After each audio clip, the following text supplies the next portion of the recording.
Mga bossing, kumusta na kayo dyan? Ito na nga ba ang hinihintay nating bagong high and low?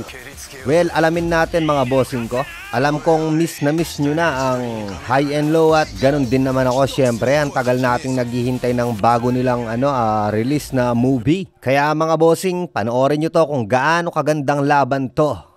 Siguradong magugustuhan nyo. Pero bago yan, shoutout muna sa lahat ng taga-suporta natin sa Balbas in the House at syempre dito sa Balbas Malakas. At dito mga boss, mukhang makakalaban nila ang Mighty Warriors at mukhang hindi magkasundo ang White Rascals at Sano Hoodlum Squad.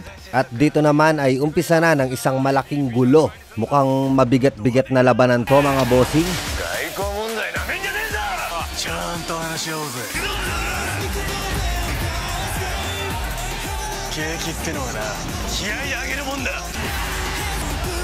Kung mapapansin nyo, kahawig ito nung laban nila sa Doubt tsaka Mighty Warriors nung niligtas nila si Kohaku. I mean nung binabawi nila si Kohaku.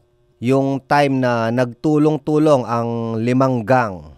Yun yung Sword Alliance. Ito na nga ba yung laban na yon, mga bossing?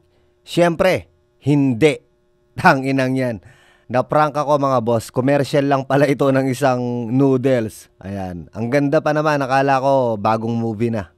Yun pala. It's a prank. Kung na-prank kayo, well, pare-pareho tayo. Na-prank din ako mga boss. Sayang, akala ko na to bago na Gulat ako sa ending, noodles pa lang hayop. Sorry. Di bale, bawi na lang ako sa shoutout mga boss. Damay-damay na to. Shoutout kay Rizel Tumada, kay Kenneth Adapon, kay Orlando Navarro Jr. at kay Reden Axel Nick Daw at kay Matthew. Shoutout sa'yo bossing. Happy 1 year sa panonood. Ayan. Ay, shoutout din kay Milgab Hobita or Jubita from Mindanao. Shoutout din kay Valerie Perseveranda at kay Maricel Sisbas. Shoutout din po kay Nikki Diva at kay Angelica Lee Maglasyon. Shoutout din kay MJ Responte. So ayun, hanggang dito na lang muna yung mga shoutout mga boss. Pinrank ko lang kayo dahil na-prank ako. Salamat. Kung may nanood, thank you. Sana maglabas na sila ng bago para hindi na tayo napaprank. Bye-bye!